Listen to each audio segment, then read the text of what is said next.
Hey, Real Julia here. Good to connect with you all. Real life one-to-one, which I'm going to be doing a little more of as I can. I know a lot of you like the clone. I actually got this comment the other day, which I knew was coming. I knew that some of you would actually see what I see, which is the clone is more well-spoken, more put together, more eloquent than I myself am, even though a lot of you like the real me because, we're humans and you're gonna relate to a human and that won't change unless we become mindless robots ourselves, which I'm going to be talking about a little bit in this video, which is not what I want for humanity. Becoming a mindless robot is not who you are. It's not what you should become, and it's not your purpose. But we're in an epidemic of mindless robotic people, but not you. If you're watching this channel, you're probably one of the thinkers of the world. So I've noticed something, and we're going to make a more of a divide between this and my channel. Whenever I talk about spirituality or I guess really human topics, you're going to get more of the real me. And whenever I talk about AI news, like straight up news, right? Technical stuff, which all of this comes from me. It's very well, deeply researched content. I don't just share things, especially if it's breaking news. I actually avoid it because my team and I do a lot of research, and my company at First Universe, we do a lot of research. I have real AI integrators on staff, paid salaries to know more about this stuff than me. And so that's why we're not always the first to the punch. Back to the topic. So I think there's this loneliness epidemic, and AI is not helping. I mean, if you study the history of social media and technology, blue screens, what is this doing to our bodies? What's it doing to our pineal glands? What's it doing to our ability to connect? What's it doing to our joy? What's it doing to our happiness? Dear. I have 2 kids, most of you know, and I didn't really plan on 2. Was going to be the one child mom, very luxurious life. And then the second came along. So we have a 3-year-old and an 11-year-old, my husband. And the 11-year-old is this really bright, smart, very stubborn girl. And I see a lot of myself in her, obviously. And so one thing that I see is what happens to her when she's on screens. And I'm talking it's been a rough year for us, right? Where no vacation, no travel, nothing, which I say is rough. First world problems. We've been safe. I'm healing from a crazy crash that happened. And she's been on her iPad more than I like, because we haven't traveled. We haven't had a summer vacation. And so we usually go to the beach, something every summer. Just the idea of travel. Ooh, but I am healing. I am actually. I am. I can tell I'm better. But I was saying this before. I could tell I was better. And it's just crazy. One of the number one things that has helped me heal is literally just stopping the stress and putting everything up and chilling, even if it's spending a Friday afternoon in bed. Am I doing that now while I'm filming this? Sometimes I've been working so hard for 13 years of my life, running. And when I hit 30, I didn't stop. I accelerated even more. And the body will tell you when to stop. And my crash was really severe, if you know the story, right? It was supernatural encounter. It was the power of Jesus. I believe in the promises of the Bible. And that is one thing you're going to hear about from me if you're on this channel. I will not apologize for that. I will not tune that down. So that's a warning. And it's funny when people are like, well, Julia, come on. There's no big man in the sky. And I'm just like, so you're telling me that you get in your car every day and you have faith that you won't be one of the statistics of a death. You don't even worry about it, in fact. You have so much faith. But yet you don't have faith. There's intelligent design behind everything you see that we did not create. Explain that. Explain the unexplainable, I guess, would be, right? Because there are things that are unexplainable. But that's how we see, I believe, the glory of a God, intelligent design, a creator. And it's through Jesus that we have restoration, So whenever she was on her iPad all day long, whenever there were just days that stretched and I really had no energy, and it was the iPad, but thankfully she has a lot of friends she can call. So she was always on group calls as loud as a 10-man army, a 10-person army band, whatever you want to say. See what I mean? My clone is so much more dignified explanations. But that's the beauty of being human, right? I think sometimes the errors are the beauty of being human. So, I saw the dark circles under her eyes firsthand. I'm her mom. I noticed these things. I saw how unhealthy she looked the more she scrolled. And this is not a doom and gloom video. It may sound like it is. But my point is that there is inherent negativity, not in AI itself, but in the nature of the generation that we are. We are a generation of scrollers. We numb ourselves with the scroll. That's what it was designed to do. The infinite scroll has not always existed. Now it does. You never get to the end of a feed anymore. You used to. That's on purpose. It's to keep you connected at all times. So they can sell to you more, profit off of you more, and dull your senses more because you are a better consumer when you are not in full control of your own senses. This is why, I don't know why more people don't see this, we have to be in control of the machines. I'm writing 2 books now. One is completely with AI, and the other is by hand in this journal. And I have filled up so many pages in this journal by hand. That's my memoir. I'm writing this story. It's called Beautifully Broken, a memoir of hope and light in a time of darkness. It's about my health collapse and healing and rebirth. Because I say I died at 33. That's like the week this all happened. Isn't that crazy? 33 vertebrae in the spine. Jesus died at 33. On and on. That's not by accident. And we're in a time where I think we're going to see the called just get separated. That's what I believe. We are going to see the wheat and the chaff separate.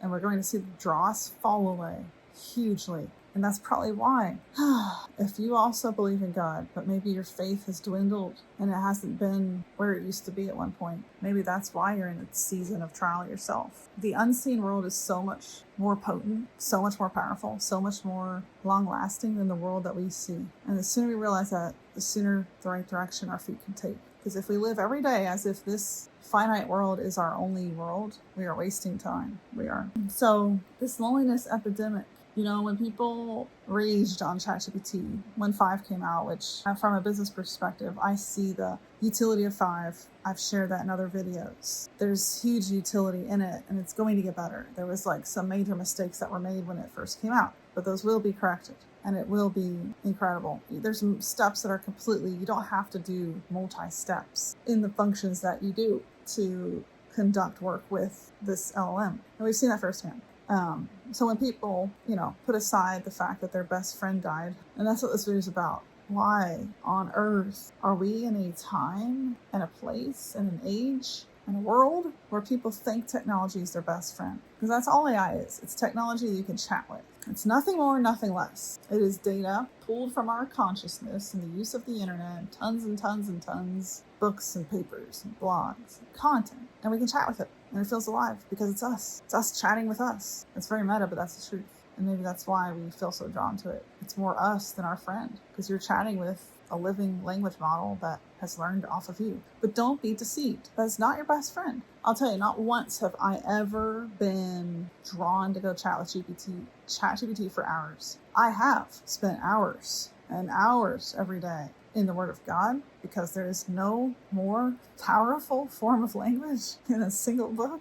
I have spent time with my friends in voice notes back and forth all day long. Friends that have been specifically pointed my way as mentors who have fought and overcome crazy, crazy, crazy health battles. I'm talking things that it felt like I was in at one point. No answers, no hope. And that's where my belief in God really, it was all I had this year. Because I had no answers. And the help that I got was from AI. It was more reliable and more relative would be the right word to me and my particular specific problems than the medical industry, which is why I have so much hope in AI. I think there are industries that are corrupt, falling apart, driven by the wrong motives, not by helping us, but by greed, by profit, by incentives, by deep pockets, and that is not for the good of humanity. So I believe that there is a huge fighting chance that AI can revolutionize how we approach our work, and for the better. I mean, do we really, really want all these bad habits and all these errors and all these inconsistencies to just keep going? Because I don't. I would be happy to let AI take the wheel on a lot of this because it's already done a better job in so many ways. But we can't let the machine guide us. That's my point. To the point where we think it's our friend. If you have a problem that comes up in your day and the first thing you turn to is ChatGPT, you're doing life wrong. But if you're working and you're going to work on a book, a project, a client deliverable, a website, you name it, and you're like, let me do this by hand and not use AI, you're doing it wrong. You need to put AI as one of the first steps in your work. And that's what we've done at First Movers. We have learned how to automate like so much that it is insane at this point. It's insane what we have learned what AI can do and how much better it is. We have one AI, which is my clone, Dr. McCoy, functioning as an entire sales team right now in the back end. And it's unbelievable. We should do a video on that. And you'll learn about all these things if you join our labs, which is our online school at First Movers. Link in comments. We cannot let this thing control us. In fact, that very thought is wrong. We can't let it be our best friend. That's giving it control. We can't let this thing replace humans in our lives that we should be trusting. If you don't have a good church, if you don't have a good pastor that you can turn to ask for prayer, help, and I know a lot of churches are terrible. Trust me, I left a cult in the middle of the night. My father's church was horrific. It looked amazing on the outside and it was dark as hell on the inside. I still knew I needed God when I got out of there because I can't do this on my own. Oh boy. No, thank you. We can't let it be our best friend. We can't give it that power. We can't let it be the first thing we turn to. We can't give it that influence. And we cannot let it take control of our mind, which is when we fear it, when we spend too much time with it, and when we ultimately put the machine where the human should be. What I see as the biggest benefit of AI is putting AI where it should be. Because humans have been in the place of machine work for far too long. It's ridiculous. You're sitting 12 hours a day at your computer coding. What are you, a robot? See what I mean? Why are we so afraid to let the machines take over jobs? But yet we're so quick to turn to the machine to become our best friend. Something's wrong with that picture. So if you're watching this, I encourage you to change your habits. Ask yourself right now, and please, if you have children, keep an eye on them. I don't want to see dark circles on my girl's face, you know? I don't want to see her depressed, migraines at 11 years old. I have her at a place now where she knows. She's like, Mom, will you please give me a screen limit? Because my head hurts. Mom, you better take my iPad away.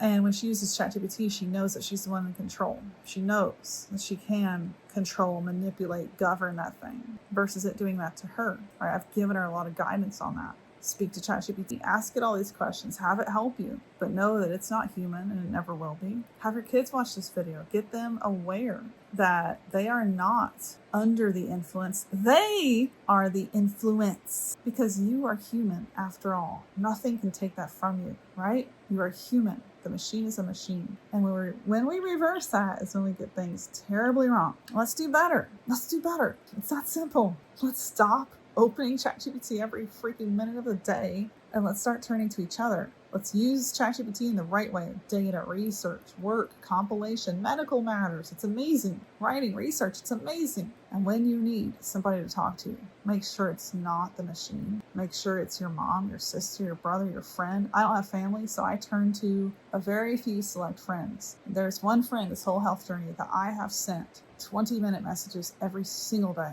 And that friend I wouldn't trade for the world. God sent me that friend. She has reminded me that there's power in the words I speak. Proverbs says death and life are in the power of the tongue. And whenever I was feeling like insert complaint, which are all valid, she's like, don't say that, don't speak that, speak life over yourself. And that's the words we are actually made up of. At the subatomic level, we are superstrings. Science gets really interesting here. Quantum gets so interesting. Quantum physics lines up exactly with this belief in faith that, hey, I don't see God, but I know he's there. I know he created everything I see. Because this didn't happen by chance. The rocks are alive. Dirt is living. There's consciousness in everything. And if we don't see it, it's just because we haven't looked for it. So please don't let the machine take the place of other humans. I'm of the simplistic, maybe crazy belief that we should let the machines take over our jobs so we can get back to campfires, s'mores, laughter, stories, tribal nature that we were actually made for, and enjoy life. Grow gardens, eat more wholesome food, not allow big corporations to take over every single freaking industry and just make money off of us as if we are animals. But reclaim personal sovereignty. That is what I'm a fan of, and that's what I believe that we can actually do, but only if we have hope, if we have our head on straight, use the machine, don't let it use us, and if we're listening to the right voices. So stop listening to the wrong voices. Freaking important. Mute those people. Just stop listening, for the love of God, to some of these people. Because that's one of the main errors people are making. There are a lot of great voices. Thanks to YouTube, thanks to, I think algorithms are just breaking, because I've seen stuff that shouldn't be living on YouTube. That gives me a lot of hope for the future. Yeah, all right. Real Julia's going to sign off now. I hope this inspired you, encouraged you, a little tiny rant video, whatever you want to call it. Let the machines be machines and let humans be more human. It's time. We can do it. We can do it, people. I have faith. I really do. I have faith. You know, we should have been hoodwinked completely, sick, miserable, with all of the toxins and the agendas and the lies that have been perpetuated on us, however you say that word, in the last couple decades. But we're not. We have fought, we have resisted. There's awareness now of health that didn't exist just 5 years ago. And for that, I am thankful. And I think that will continue. And the machines actually give us a path to do more of that. But only, again, if we're not afraid of it. We use it correctly. All right. Thanks for listening. I don't know how else to end this because I'm not my sophisticated clone. So I will just say adios. I'll see you down the next rabbit hole. Thanks for watching.